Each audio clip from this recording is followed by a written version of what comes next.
Before the United States existed, before Massachusetts became a state, before Boston became the center of New England, this coastline was already part of a world thousands of years old. Indigenous nations, including the Wampanoag, lived across these lands and waters long before English settlement reached New England. Then, in the early 1600s, along the edge of the Atlantic, one small colony would become one of the foundations of English New England. Today, that region is known as Plymouth County. This is the story of one of the oldest landscapes of colonial New England, and the people, geography, and history that shaped it. Plymouth County sits in southeastern Massachusetts, south of Boston, along the Atlantic coast.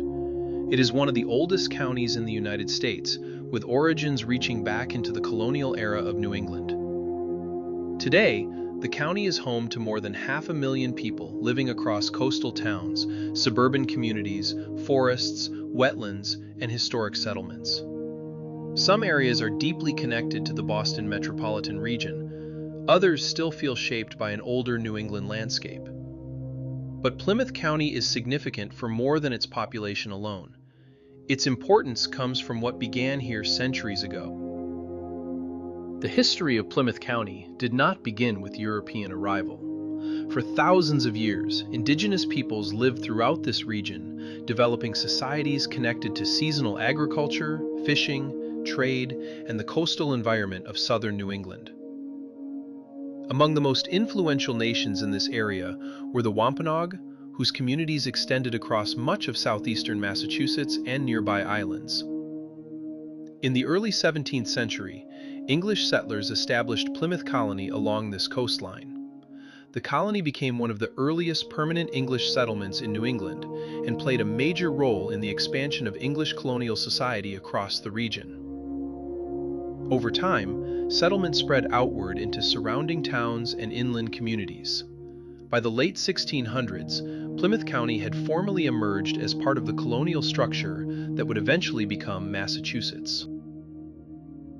During the colonial period, and later through the 18th and 19th centuries, Plymouth County developed around fishing, agriculture, shipbuilding, and maritime trade. Towns expanded gradually along harbors, rivers, and inland transportation routes. The Atlantic Ocean remained central to economic life, connecting the region to larger trade networks across the eastern seaboard and beyond. Later, cranberry cultivation became one of the defining industries of southeastern Massachusetts, especially in the sandy inland terrain where traditional farming was more difficult. Geography defines Plymouth County as much as history does. The region's landscape was shaped by glaciers thousands of years ago, leaving behind forests, wetlands, sandy soils, rivers, and an irregular Atlantic coastline. Salt marshes and tidal estuaries line much of the coast, while inland areas contain pine forests, oak woodlands, ponds, and cranberry bogs that have become closely associated with southeastern Massachusetts. Wildlife across the county includes white-tailed deer, coyotes, foxes, migratory birds, and marine life along the coast, including seasonal seal populations. The natural environment remains deeply tied to the identity of the region, even as suburban development continues to expand.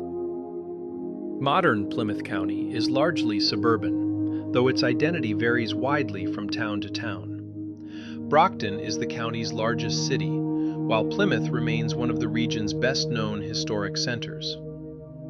Across the county, growing racial, ethnic, and cultural diversity reflects broader demographic changes taking place across Massachusetts. Many residents commute toward Boston and surrounding economic centers, while others work within the county's healthcare systems, schools, transportation networks, retail economy, and coastal tourism industries. Even as development has expanded, much of the county still retains a distinctly New England character, shaped by forests, shorelines, and historic town centers. Seasonal change continues to define life across the region. Winters along the coast are cold and windy. Summers are humid and green.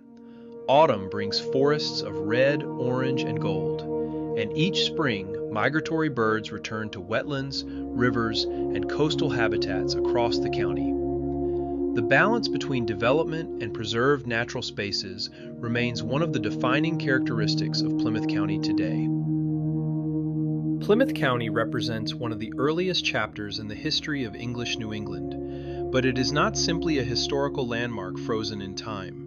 It remains a living region shaped by centuries of migration, development, conflict, adaptation, and continuity. Indigenous history, colonial settlement, modern suburban life, and coastal New England landscapes all continue to exist together across the same geography. Within the larger story of Massachusetts, Plymouth County stands near the beginning, not only historically, but symbolically. And beyond Plymouth, the story of Massachusetts continues through industrial cities, fishing ports, university centers, mountain towns, and the changing landscapes that together form the modern Commonwealth. This is The Counties That Make Massachusetts.